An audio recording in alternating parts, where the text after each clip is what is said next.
Assalamualaikum warahmatullahi wabarakatuh.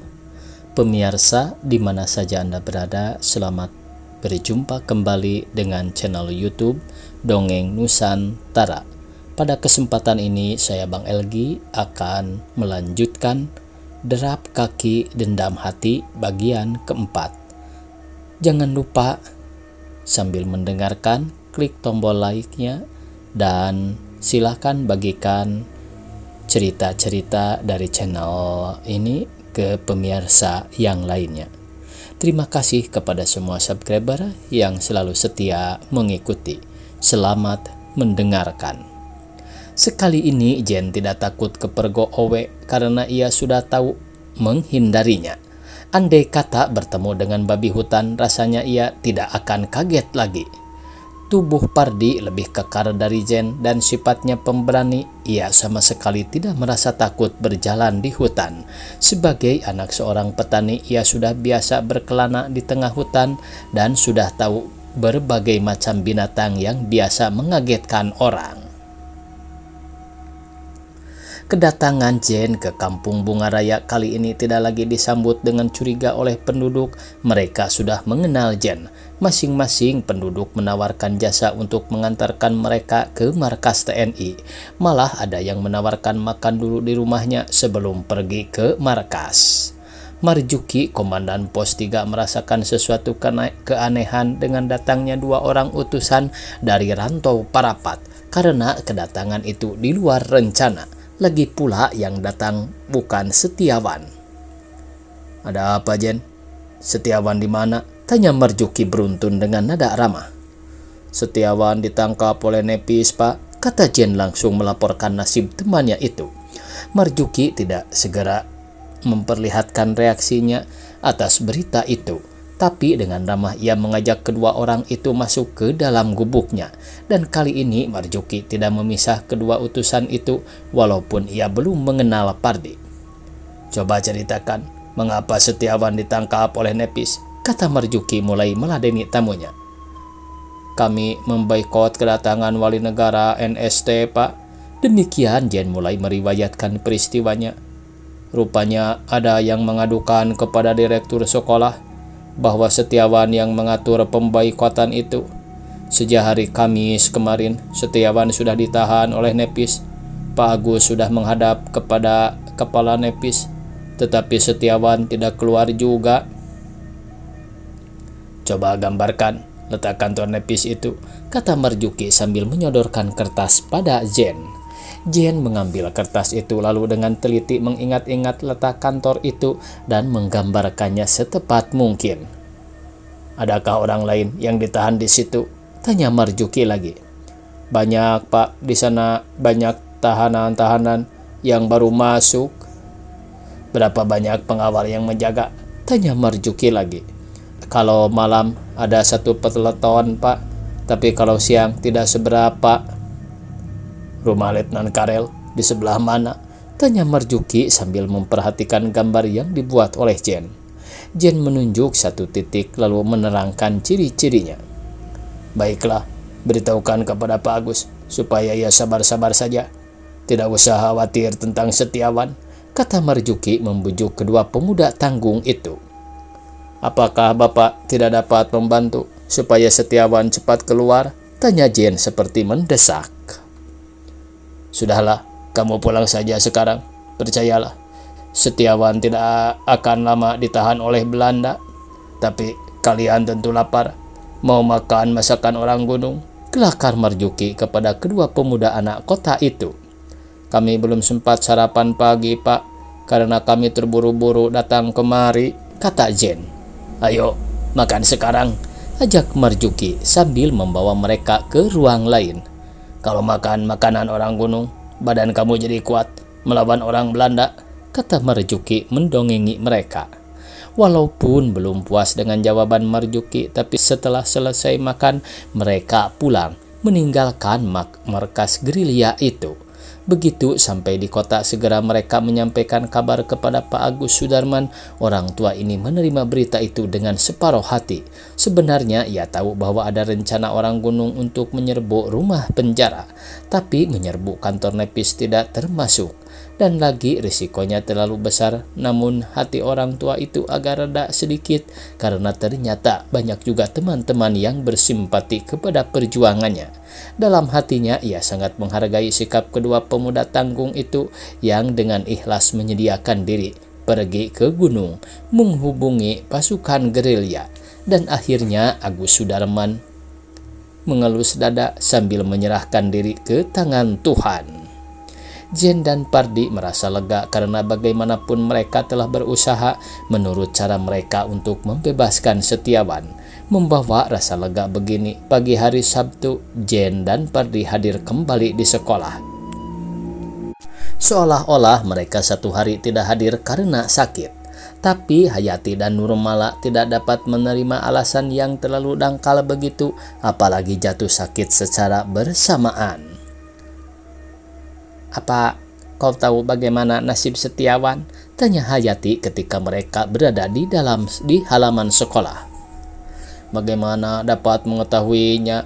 Yang saya tahu bapaknya sudah berusaha menemui kepala Nepis, tapi bagaimana hasilnya kita nantikan saja," jawab Jen kepada Hayati.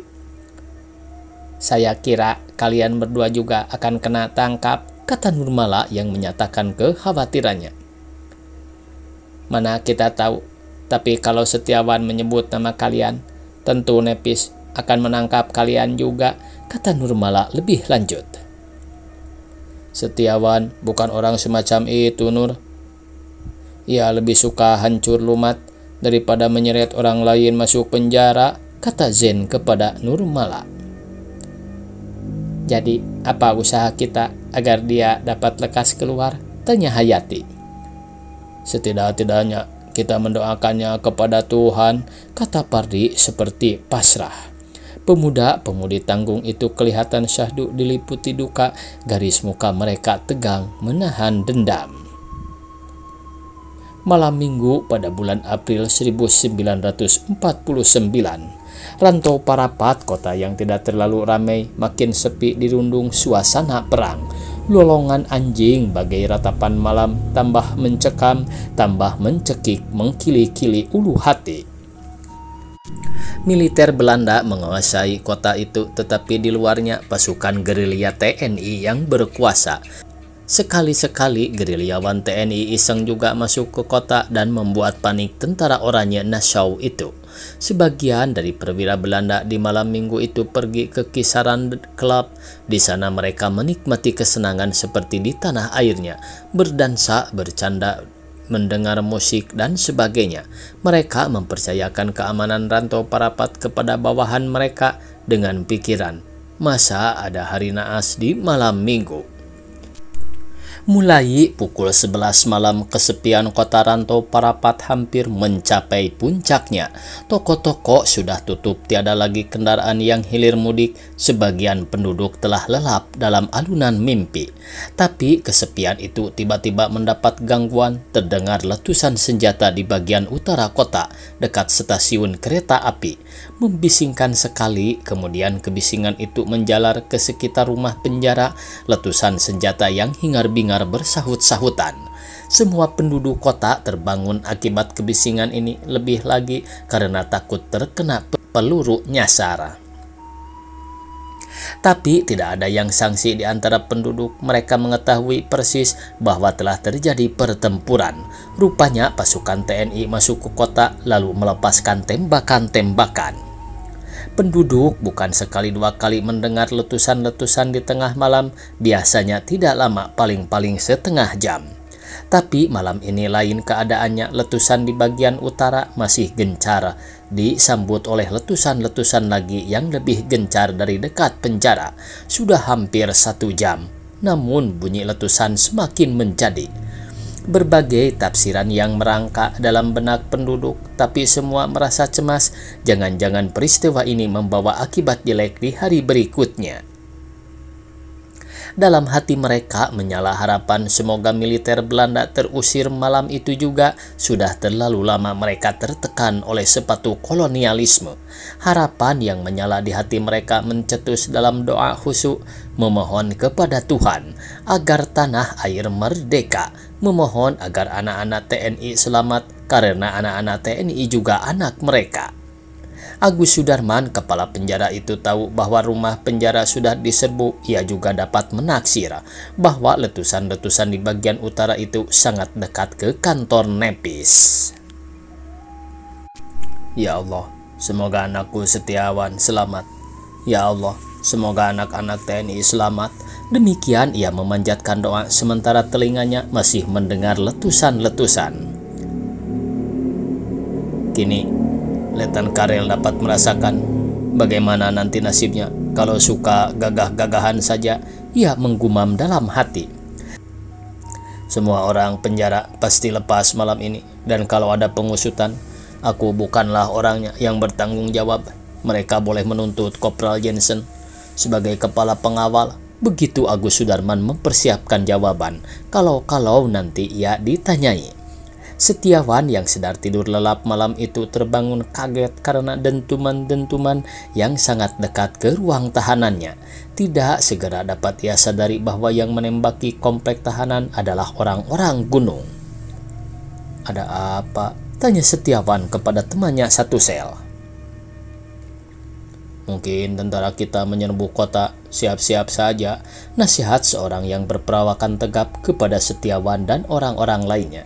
Setiawan mencoba mengintip dari lubang kunci, tapi kepekatan malam menghalangi tuju pandangannya. Ada juga ia mendengar derap kaki berlari ke sana kemari, mungkin serdadu-serdadu Belanda yang sibuk mengatur perlawanan.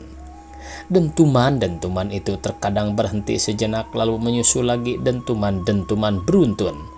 Paling akhir sekali terdengar daun pintu sel digedor, juga pintu sel tempat Setiawan ditahan. Bersamaan dengan gedoran itu terdengar gemirincing pada lubang kunci dan pintu itu pun terbuka selebar-lebarnya. Seorang laki-laki berdiri di depan pintu dan dengan suara lantang berseru, "Keluar! Keluar!" Setiawan dan semua orang sel melompat keluar. Laki-laki tadi memerintahkan supaya mereka berkumpul di halaman depan. Ternyata telah ada beberapa orang lain di situ, semua orang tahanan. Mereka didampingi oleh beberapa orang bersenjata, bukan militer Belanda, melainkan anggota TNI. Terdengar lagi sebuah suara yang lantang. "Siapa-siapa anggota TNI supaya menggabungkan diri dengan pasukan di sebelah kanan. Yang lain pergi ke sebelah kiri. Siapa yang bernama Setiawan?" "Saya," Setiawan menjawab keras. "Kemari," orang itu memanggil. Setiawan mendekat dan memperhatikan orang yang memanggilnya.